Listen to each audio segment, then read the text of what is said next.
Refreshing Gracegate Worship.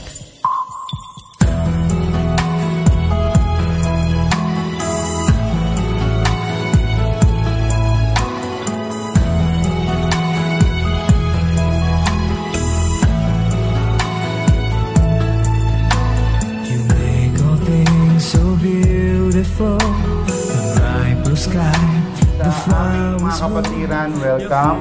At sa ating mga ngayon lang nakasama ay kayo po ay welcome na welcome sa Gracegate Harvest Church.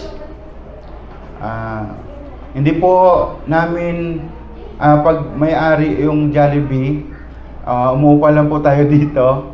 And we have always a wonderful time every first Sunday and third Sunday of the month. O nga pala, sa third Sunday of the month, we'll be having our youth and professionals. So, yeah. Ibig sabihin nun, ang pupunta lang dito ay youth and professional. Okay? So, maliwanag po ba yon? At kasi gusto nating mabigyan na hindi lang importansya kundi maturuan pa natin, ma-mentor pa natin yung mga nagtatrabaho sa atin at youth, dahil kasama ang youth dahil sila ay nag-aaral pa at magtatrabaho na sa madaling panahon. Yung iba dyan nagkagagraduate lang. Tinanong ko kanina, congratulations, siyempre. Pero tinanong ko kanina, sabi ko, anong plano? Sabi niya, trabaho. Punta ka muna ng Baguio. Congratulations, Josh. Ryan ba? Ayun. Yun. Ryan, tumayo ka naman. Kagagraduate lang po niya.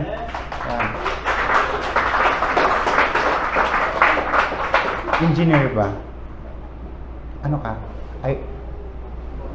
Mag-usap tayo mamaya,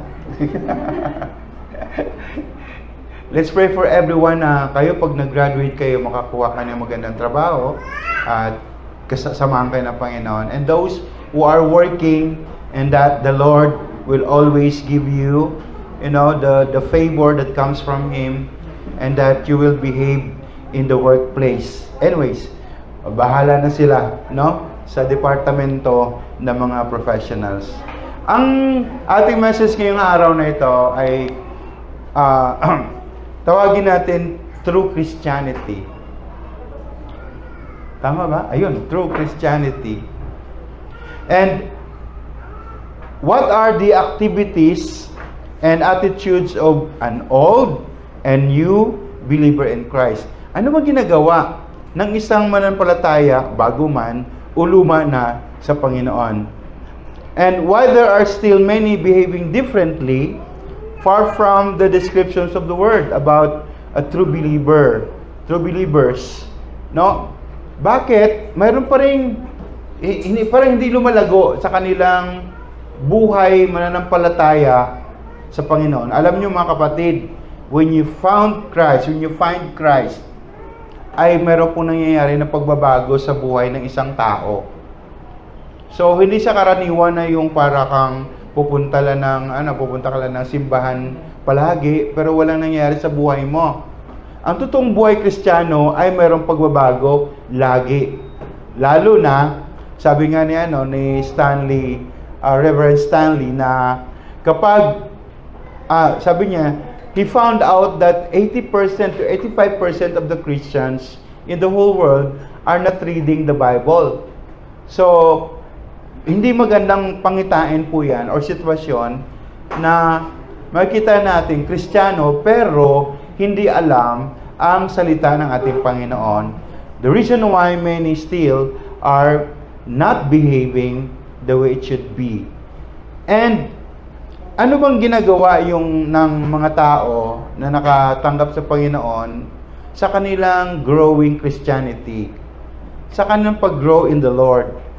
Sa kanilang pag-grow sa kay Jesus. So, the same with the old believers, ano ba?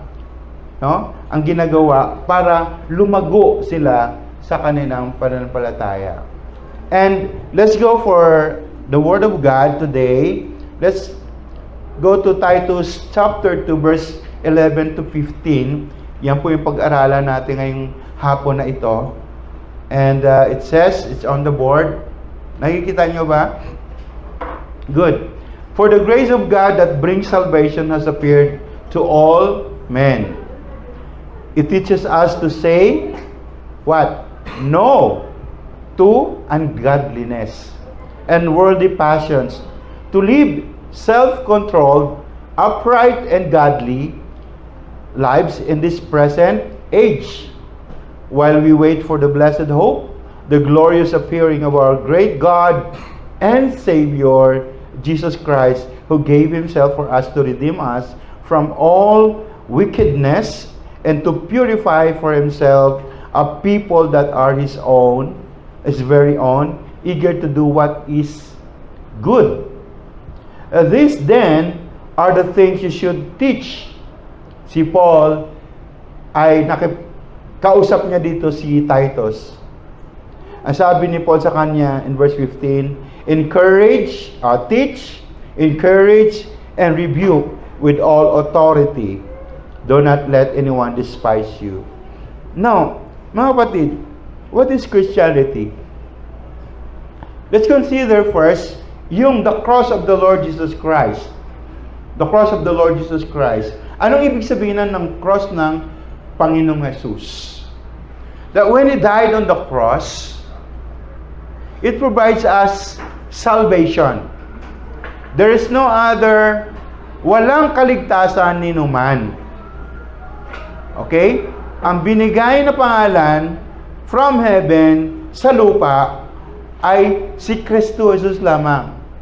At maliban sa Kanya, walang kaligtasan ang tao. So, kung meron ka man reason, ngayong afternoon na ito, because our textbook here is the Word of God, the Bible, and the Bible is teaching us and telling us that the cross of the Lord Jesus Christ brings salvation. No, ngayon ay ganito. Mayroon tayo dapat na experience on the cross of Jesus na nagkaroon ng magandang meaning at experience ang ginawa ni Jesus doon sa cross ng Kalbaryo 2,000 years ago. Inaasahan ko po na tayo lahat ay nakadaan sa prosesong ito. Una dyan, unang proseso na yan ay, okay, recognizing that a person is a sinner. But once in your life, na-realize mo, na-recognize mo, na ikaw pala ay makasalanan. Tama ka, mga kapatid, kasi ang sabi ng Bible, lahat ay nagkasala at nawalan ng awa at ng presensya ng Panginoon. Okay? So, kung nandito ka ngayong hapong ito, and for the first time sa buhay mo, nalaman mo na kailangan ko pala ma-recognize sa sarili ko na makasalanan sa harapan ng Panginoon. And then, dahan-dahan kang nag-experience ng cross of the Lord Jesus Christ. Pangalawa, that identify that the person needs a Savior. Hindi lamang na alamin na isang tao na yan na makasalanan siya, kundi he needs to know that he needs a Savior.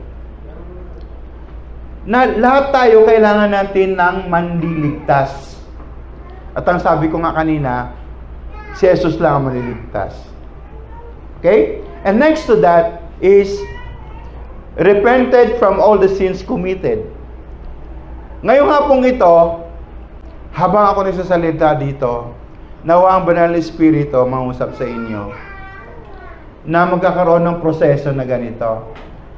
Na bawat isa sa atin, bago man sa Panginoon, wala pa sa Panginoon, o matagal na sa Panginoon, should go to this process, okay?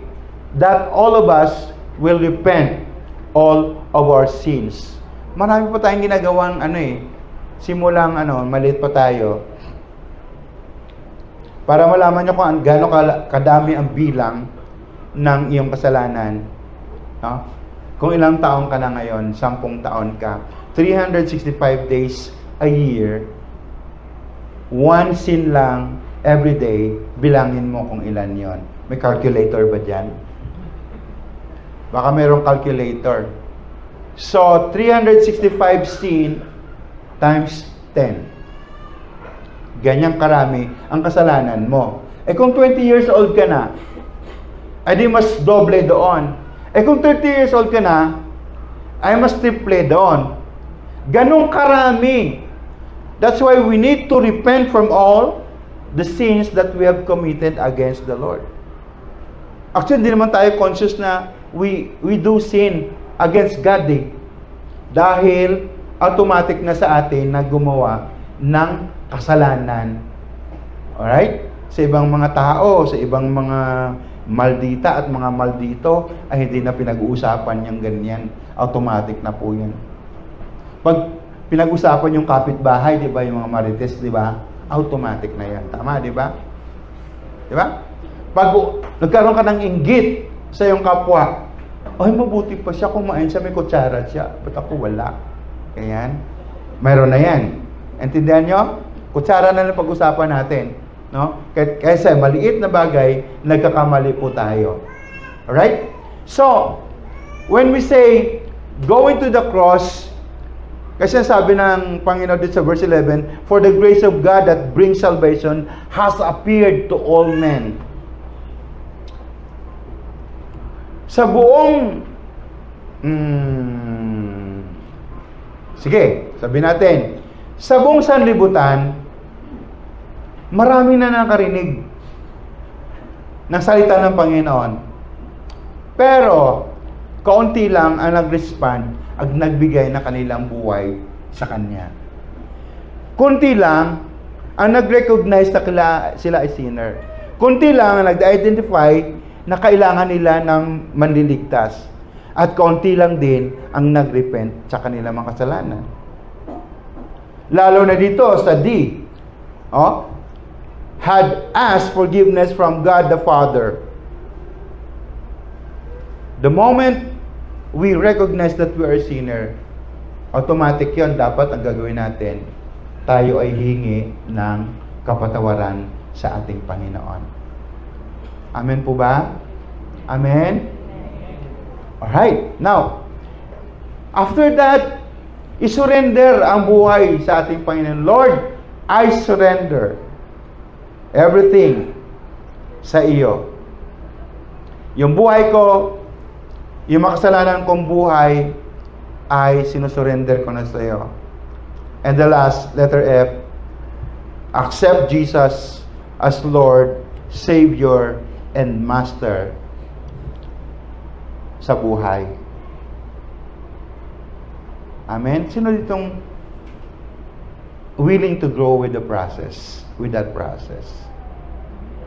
Natanggapin natin ang Panginoon sa buhay po natin dahil siya lamang ang makakagawa ng pagligtas sa atin from this hell, na sitwasyon natin at madala tayo sa magandang buhay. Amen po ba?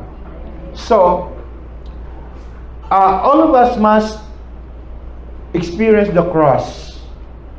All of us must have that experience of salvation bago katawagin na isang Kristiyano. Pinag-usapan na natin the last time that nung namatay si Jesus Christ sa cross, ang kaligtasan ay hindi para sa lahat, kundi ang kaligtasan ay para lamang doon sa naniniwala sa Kanya at tumanggap sa Kanya. Sabi niya nga ng John 1:12, to those who receive Him, they granted authority to become children of God. Kaya, kapag hindi ka konektado sa Panginoon, hindi rin mababago ang buhay mo. Kapag hindi ka dumaan sa prosesong ito, wala din mangyayari sa buhay mo. Pero sabi ni Paul, If anyone is in Christ, he is a new creation. Kapag binigay mo ang buhay mo sa Lord, magiging Kristiyano ka na, at ikaw ay isa ng bagong nilalang. The old life, the old you, the old thing has gone. And now, behold, all things becomes new and became new sa buhay niyo. Seryoso kayo ngayong hapon. Ito, Pero totoo lamang kasi, seryosong pinag-uusapan natin, di ba? So, kasi pinag-uusapan natin yung true Christianity. So, ibigay mo muna yung buhay mo sa Panginoon. Go with the process, and the Lord will make you a Christian. Pwede ba tayong, saglit lang, no? Sige, wag ko na kayo patayuin. Can you raise your hands those who wants to accept Jesus Christ? Kasi, magpipray tayo ngayong hapong ito. Hindi kayo lalabas sa pintong ito na hindi kayo makatanggap ng biyaya ng pagligtas ng Panginoon. Sige, taas nilang kamay niyo. Taas ang kamay. At repeat after me. Ama, sa hapon pong ito, salamat dahil ipinadala mo ang iyong anak para mamatay para sa akin. Salamat dahil binigyan mo ako ng pagkakataon na magiging iyong anak. Nirecognize ko, Panginoon, na ako ay isang makasalanan at ako, Panginoon, ay nangailangan na isang manliligtas. Patawarin mo ako, Panginoon, Ama, at ako'y inaalay ko ang aking buhay sa paanan ng iyong anak na si Jesus. Tatanggapin ko ngayon, Panginoon, ang Panginoon Jesus bilang Panginoon, bilang Diyos at manliligtas at master ng aking buhay. Salamat, Ama. Ito po ang dalangin ko sa pangalan ni Jesus. Amen. So, it's a good start, It's a good start, mga kapatid, na magkaroon po tayong ganyang, panimula sa ating buhay Kristiyano. Pangalawa, growing in the Word of God. Growing in the Word of God, the person learns. Sabi ko nga kanina na kakaiba yung buhay Kristiyano na totoo. Kasi ang buhay ng Kristiyano na totoo, meron siyang si Jesus sa buhay niya, meron siyang Diyos nandiyan sa puso niya, at ang kanyang buhay ay nagbabago. It says here in verse 12 that it teaches us to say no to ungodliness and worldly passions, to live self-controlled, upright, and godly lives in this present age, while we wait for the blessed hope, the glorious appearing of our Lord, of our great God and Savior. Marami pong nagsasabi na ang ating Panginoon Jesus ay hindi Diyos. Huwag po kayong maniwala doon. Okay? Because the very Word of God says that our Savior Jesus Christ is great God and Savior. So He gave Himself for us to redeem us from all wickedness and to purify for Himself a people that are His very own, eager to do what is good. Now, kapatid, darating ating Panginoon. Mayroon dyan, nag-aantay sa pagdating ng ating Panginoon, pero walang relationship with our Lord. Di ba? Sabi nila, naniwala kami na darating ang Panginoon. But how are you related to that person, to that God, the maker and the creator of the universe? Hindi ka related doon. Wala kang relasyon. Kung ikaw may relasyon, Jesus Christ is coming. Actually, mas malapit na ngayon ang kanyang pagdating, ikumpara mo sa dati. O ikumpara mo kahapon. Alright? Now, while waiting, sabi sa katabi mo, while waiting. Habang tayo naghihintay, huwag ka kumain ng isaw. Ha? Mahirap. Okay na. Mayroon lang isang ginagawa ang Kristiyano habang nag-aantay. Mamaya magsasanta Cena tayo. Sabi ng Lord, while you are waiting for me, for my coming, do the Santa Cena. Okay? So, meantime, or for the Christ coming, darating ang Panginoon, we call this the rapture of the church. Lahat na tumanggap sa Panginoon ay church ng Panginoon. Ang church hindi yung building or itong Jollibee na ito. Ang church ay ikaw. So for example, the Church of Grace Gate, kasi Grace Gate ang ating registration sa SEC, ang Grace Gate na church, nagagather dyan sa Jollibee. Okay? First Sunday and third Sunday of the month. We are the church and the Lord will come to get the church. Darating sa kapatid, sigurado, at kung nakatanggap ka sa Kanya dahil ikaw ay anak niya, kasama ka. Sabi mo sa katabi mo, dapat kasama ka. Walang tatawa, may tumatawa dito eh. Sabihin mo rin, panalangin ko, makasama ka ha.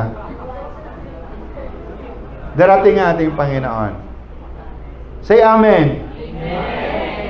This is the rapture of the church. Ano bang rapture? Pagdating ng Panginoon, a twinkling of an eye, or a quarter, or a, parang sabi natin, ano ba yan? Fraction of a second. Darating ang ating Panginoon, and all those who believe in Him, and all those who have Jesus in their heart, in their lives, and all those who are changed by God, will be snatched, o biglang nawala. Right? Kaya abang-abangan niyo yung katabi niyo dyan. Pag biglang nawala, lumuha ka na. Okay? Baka mamaya damit na lang natira. Hallelujah. You want to experience that? Ang pagdating natin ng Panginoon. Biglang nawala, akbay-akbay mo yung anak mo, biglang nawala. Di ba? Alam mo na, naiwan ka. Pero, ang will ng God is for all of us to be snatched. Okay? Because, sabi ng description ng Bible pa is, we are the bride of Christ. And Jesus is the groom. Amen? And, also the Bible is teaching us that this is the blessed hope of the believers. Alam niyo sa mundong ito mga kapatid, marami ng marami ng kaguluhan. Dito lang sa Pilipinas, bilang Pilipino, sumasakit yung dibdib ko eh. No? Yung ginagawa ng ating dambuhalang kapatid, dambuhalang nasyon, no? Ay hindi na masisikmura. Gusto ko na nga dadalhin ko ng armas ko eh. Yung 66 books eh. Grabe, sabi ko na, dumating ka na lang nga Panginoon. Yung mundong ito, sobra na.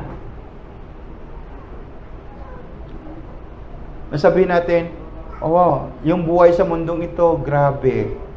Diba? Sabihin natin na, Panginoon, dumating ka na nga. Alam nyo, when Jesus Christ comes, it will be a glorious one. Ang description ng Bible, it is the glorious appearing of Christ, our great God and Savior. Jesus Christ is our great God and Savior according to Paul. In verse 14 it says, Jesus Christ gave Himself for us to redeem us from all wickedness.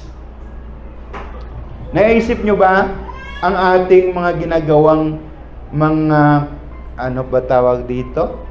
Yung mga, ano ba sa Tagalog ang wickedness? Sabi natin, kasalanan. lahat na bawal sa Panginoon.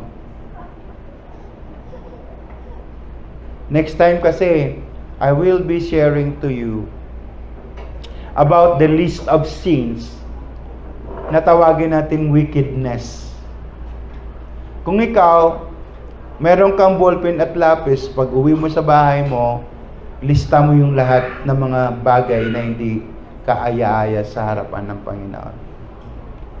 And Jesus Christ died for all our wickedness. And Jesus Christ purifies because He wants to call you His people. Ang gusto ng Panginoon Jesus ay ganito. Ay, ang anak ko yan. Ay, ang anak ko yan. Diyan sa Grace Gate na church na yan, lahat yan, anak ko yan. Walang natira na isa diyan na hindi ko anak. Because God wants to call us His own people. And what kind of people? His very own. And the Lord owns you. Amen? He is our great shepherd. And He knows every one of us. Amen. Amen. He's eager to do what is good. People that are His very own, eager to do what is good. Nung niligtas ka ng Panginoon, when you receive the Lord Jesus Christ sa buhay mo, bilang Kristiyano, that's the very time na ikaw ay mag-umpisa ng good works. Kasi ang good works, mga kapatid, hindi ito nakakredit na para tayo maligtas. It's not by works of righteousness which we have done, but according to His mercy, He saved us. Amen? So, His very own people, eager to do what is good. Kapag niligtas ka ng Panginoon, when you receive the Lord Jesus Christ, that's the time for you to do the good thing. Para saan? Para sa glory ng ating God. Imagine nyo, dito lang, isa sa mga good thing na ginagawa natin ay ganito. Kanina, pagdating namin ni Pastor Joshua sa baba, aba, nagsibabaan yung mga mga kalalakihan natin. Anong gagawin nila? Gumawa sila lahat at naghahanap ng kanilang mabubuhat paakyat.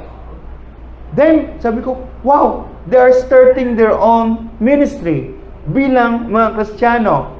They started to do things that is good. Then, sinasabi natin na mayroong na silang gustong itrabaho or ministries para sa church para i-glorify ang God. Alam niyo ito, yung mga dyan, yung multimedia, yung kumakanta dito, yung naglilinis dito, lahat yan yung nagsiset up. Ito yung nagsiset up nito. Lahat yan ay ministry. Those are good works para kayo ay mapagpala sa mga good works na yan at ang Panginoon ay mapagpala. Amen? Mamamaya kakain tayo ng Jollibee. Hindi natin kakainin yung Jollibee. Kakain tayo ng food na ka-prepare. Di ba? Those are fruits of good work. Kasi merong nag-prepare niyan para sa atin, para tayong pagpala. At alam nyo ba, mga kapatid? Ayun. Joshua, yung time ko ha. Alright. Stricto ako sa time ha. Okay? Alright. Sana ba tayo? Yung church, yung first church, yung the early church, every time nag-gather sila, may kainan. Sana, every time na mag-gather tayo, may kainan talaga. Sabi ko nga sa San Mateo, sabi ko, next time, magdala naman kayo ng masarap na pandesal. Sagot ko na ang kape.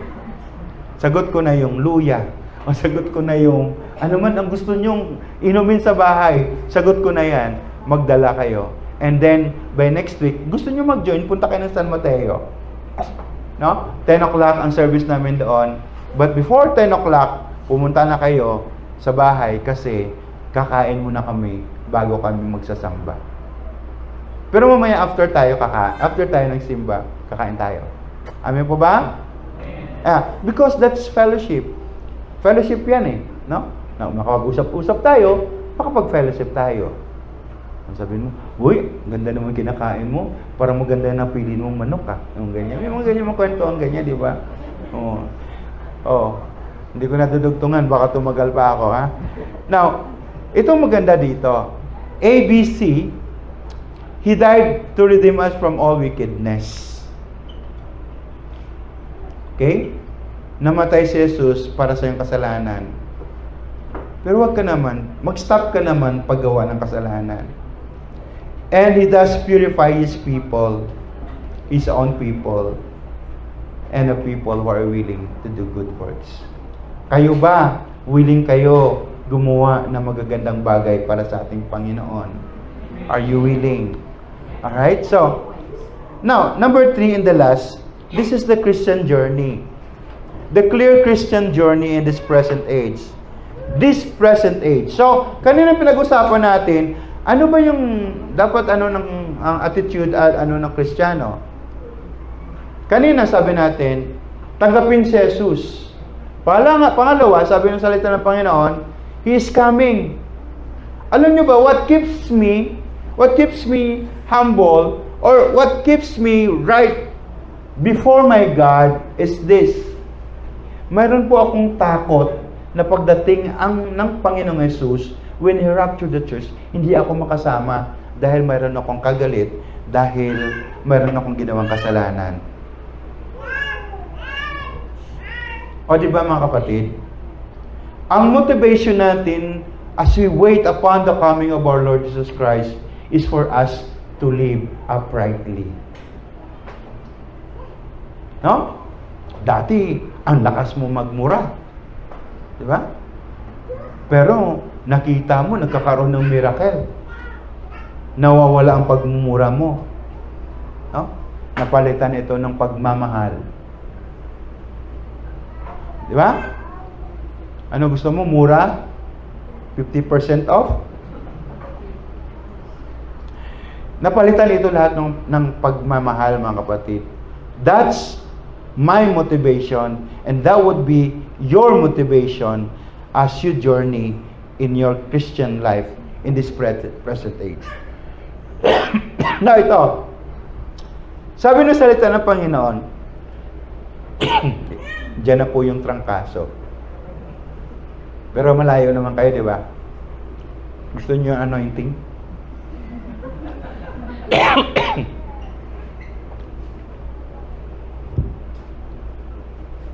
Lamat.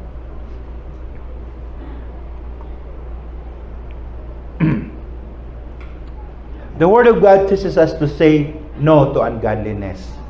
Ano sa palagay niyo mga ungodliness? Ang sabi nila, yung makamundong buhay, no? Ay ungodliness. Siguro, yung pagiging inggitero natin is ungodliness. Baka may aswang dito, no? May aswang ba dito? That's really ungodliness. Alright? So, ano ba mga practice ng ungodliness? Isipin nyo na yan. Ano pa ba? Bumaba ng jeep, hindi nagbigay ng pamasahe.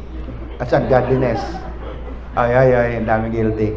5 minutes lang daw ako. So, basta ganyan. No? Say no to ungodliness. They teaches us no to worldly passion. Dati, yung pinag-aralan namin nung maliit pa kami, yung people pa ako, yung magdidisco, magsayaw-sayaw, ganyan, manigarilyo, maglasing-lasing. Those are worldly passion. But actually, ang sabi ng salita ng Panginoon, those are worldliness. Makamundo po. Yan ang sabi ng salita ng Panginoon.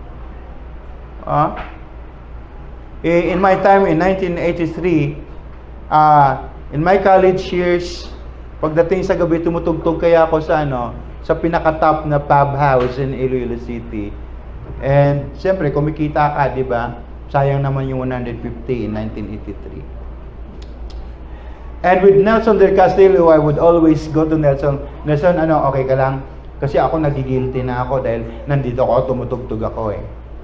Para sinasabi ko, Jesus, diyan ka lang muna sa labas kasi may mga beer dito sa loob. Antayin mo na lang ako pag lumabas ako mamaya. Uwi tayo, magkasama tayo. Guys, those are the place na tawag natin na worldliness, the passion. Yung band leader namin, sabi ko sa iyo, kinikwento niya sa akin, yung mga girlfriend niya, anak ng governor, gwapo eh.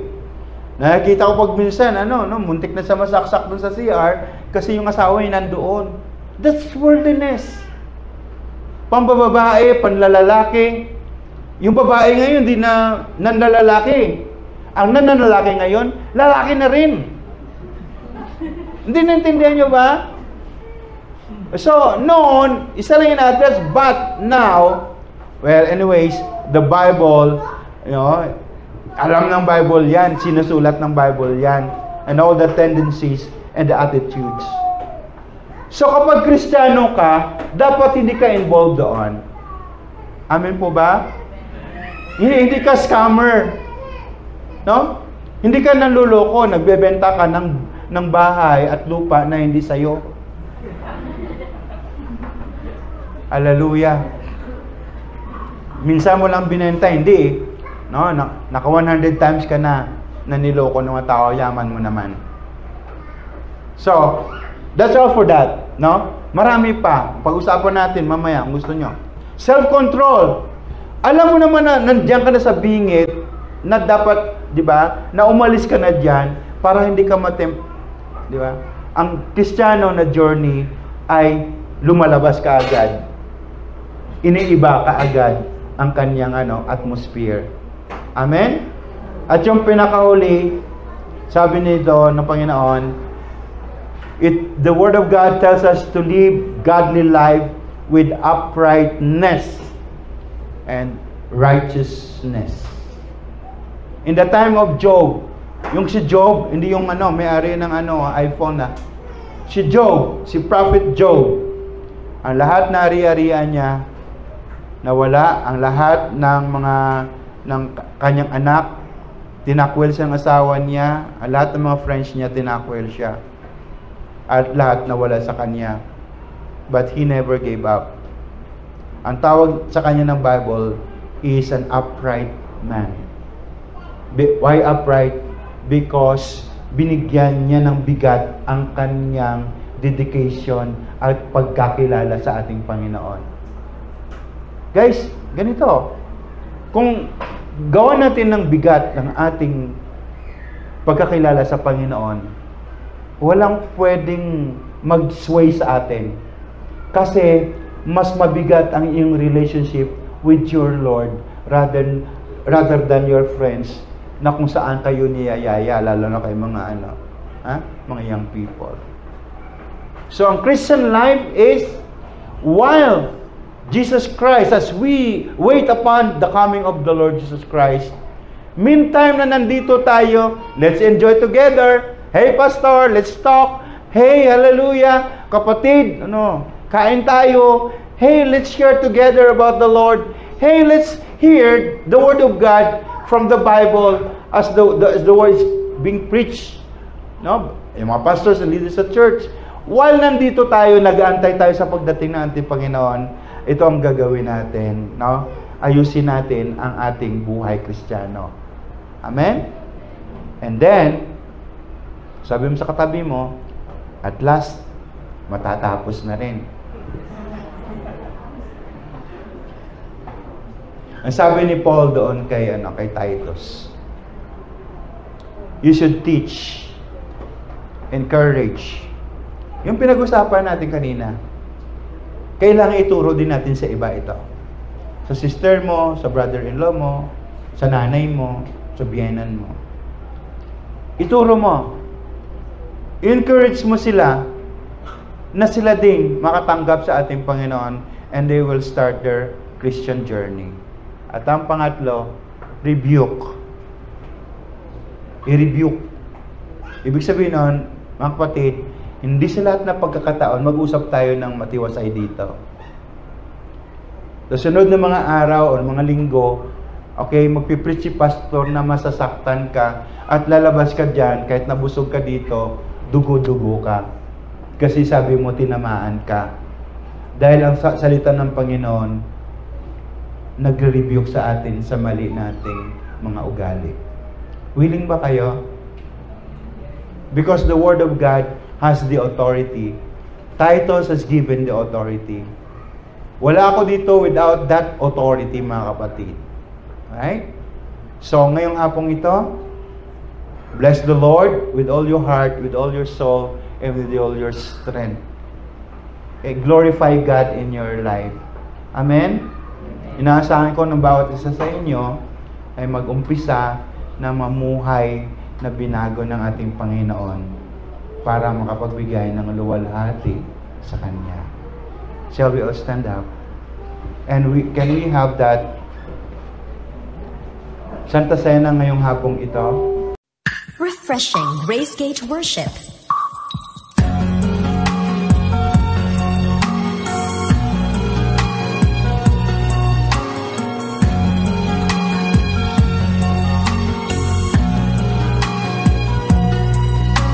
You make all things so beautiful. The bright blue sky, the flowers bloom. Your fingerprints on all creation, so marvelous and true. You're faithful and compassionate, slow to anger, rich in love. You paid the price so I can stand to worship you alone. I want to hear your voice again, gently calling out my name, like the rainbow that comes after rain, shows a covenant you've made. Jesus, my all, my Lord again. I give my life, my everything. You're the treasure that my heart will seek. You're the reason that I live. Jesus, my all, you make everything beautiful in His timing. You're the one who makes my life complete. Let me be an offering. Make all things so beautiful. The bright blue sky, the flowers bloom. Your fingerprints on all creation, so marvelous and